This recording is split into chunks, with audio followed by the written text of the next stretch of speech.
Bismillahirrahmanirrahim. Assalamualaikum warahmatullahi wabarakatuh. Alhamdulillahirabbil alamin. Wassalatu wassalamu ala asyrafil anbiya'i wal mursalin. Walhamdulillahirabbil alamin. Alhamdulillah, pada kesempatan kali ini saya Linda Nurani, perwakilan dari kelompok 7 bersama Bapak Larto dan Mbak Malika Rosyita Dewi akan menyampaikan tentang materi pembelajaran PAIKOM dan standar prosesnya. Rumusan masalah yang akan kami sampaikan adalah: yang pertama, pengertian pembelajaran; kedua, pembelajaran PAIKOM; ketiga, prinsip-prinsip dan indikator PAIKOM; dan yang terakhir adalah strategi pembelajaran berbasis PAIKOM.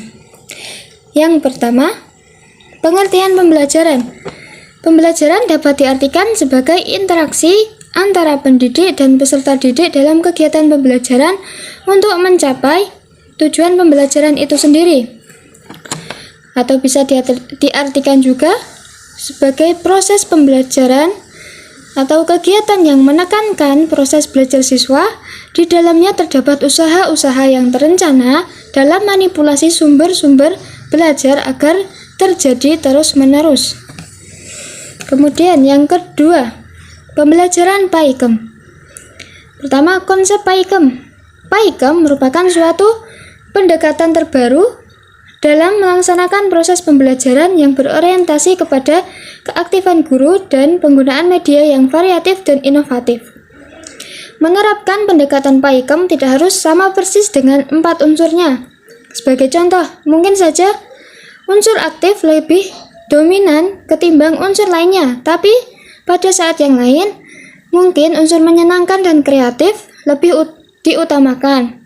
Namun, keempat unsur tersebut harus tetap ada dan menjiwai pada setiap pembelajaran, terlebih pada pembelajaran pendidikan agama Islam.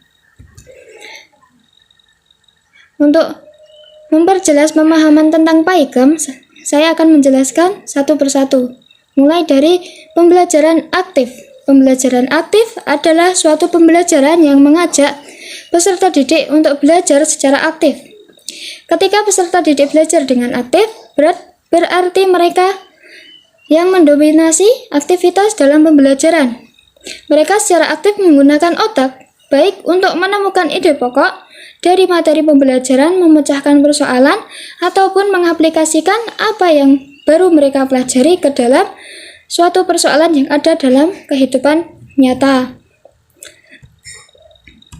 Kemudian, pembelajaran inovatif. Pembelajaran inovatif adalah pembelajaran yang mengembangkan kemampuan peserta didik untuk melahirkan pemikiran atau ide-ide sendiri yang biasanya dapat muncul dari situasi pembelajaran kondusif dan bebas dari perasaan tertekan, takut, atau cemas. Inovatif berarti memiliki kecenderungan pembahasan dalam arti perbaikan dan pengembangan dalam kegiatan pembelajaran. Pembelajaran inovatif merupakan pembelajaran yang memberikan kesempatan kepada peserta didik untuk mengemukakan ide-ide baru atau gagasan-gagasan untuk perbaikan atau pengembangan kegiatan pembelajaran dalam rangka pencapaian tujuan pembelajaran. Kemudian, pembelajaran kreatif. Kreatif berarti memiliki daya cipta atau kemampuan untuk menciptakan. Istilah kreatif memiliki makna bahwa pembelajaran merupakan sebuah proses mengembangkan kreativitas peserta didik, karena pada dasarnya setiap individu memiliki imajinasi dan rasa ingin tahu yang tidak pernah berhenti.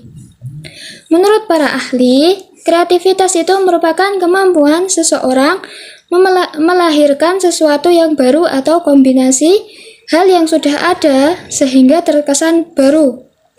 Jadi, pembelajaran kreatif adalah pembelajaran yang mampu menciptakan peserta didik lebih aktif.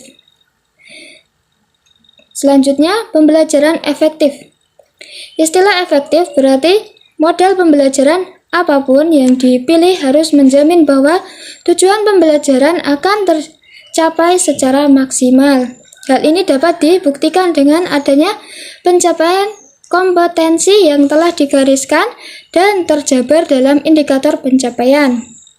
Kemudian, di akhir kegiatan pembelajaran harus jelas perubahan dalam aspek pengetahuan, sikap, atau keterampilan pada diri peserta didik. Kemudian pembelajaran menyenangkan. Adapun istilah menyenangkan memiliki arti bahwa proses pembelajaran harus berlangsung dalam suasana yang menyenangkan dan mengesankan. Suasana pembelajaran yang menyenangkan dan berkesan akan menarik minat peserta didik untuk terlibat secara aktif dalam pembelajaran, sehingga tujuan atau kompetensi yang digariskan tercapai secara maksimal. Di samping itu, pembelajaran yang menyenangkan dan berkesan akan menjadi hadiah bagi peserta didik yang pada gilirannya akan mendorong motivasinya semakin aktif dan berprestasi pada kegiatan pembelajaran berikutnya. Untuk selanjutnya akan dilanjutkan oleh Bapak Larto. Waktu dan tempat saya persilahkan. Assalamualaikum warahmatullahi wabarakatuh. Alhamdulillahi ghafirid dambi wa qabilit taubi syadidil iqabi ditaul. La ilaha illa huwa ilahil masyir. Asyhadu an la ilaha illallah wa asyhadu anna Muhammadar Rasulullah sallallahu alaihi wasallam wa ala alihi wa ashabihi amma ba'du. Perkenankan saya untuk melanjutkan menyampaikan makalah yang tadi di depan sudah disampaikan oleh Saudara Linda Nurani, dan di sini saya melanjutkan yaitu tentang prinsip-prinsip dan indikator pembelajaran PAIKEM. Prinsip-prinsip yang harus diperhatikan oleh guru dalam pembelajaran berbasis PAIKEM adalah mengalami, komunikasi, interaksi, dan refleksi. Yang pertama, mengalami. Yang dimaksud di sini peserta didik harus melihat secara aktif baik fisik, mental maupun emosional. Melalui pengalaman langsung pembelajaran akan lebih memberi makna pada siswa daripada hanya mendengarkan penjelasan saja. Misalnya materi tayamum, wudu, sholat. Di samping penjelasan harus juga dilengkapi dengan praktek yang melibatkan siswa itu sendiri. Kemudian yang kedua, komunikasi. Dalam kegiatan pembelajaran harus terwujud komunikasi antara guru dan peserta didik.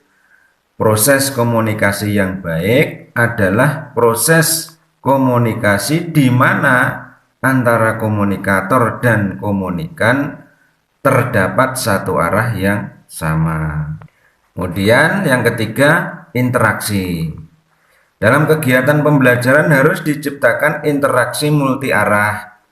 Interaksi multi arah yang diharapkan terjadi interaksi transaksional di dalam proses komunikasi antara guru dengan siswa, siswa dengan guru, siswa dengan siswa itu sendiri, bahkan siswa dengan lingkungan sekitarnya.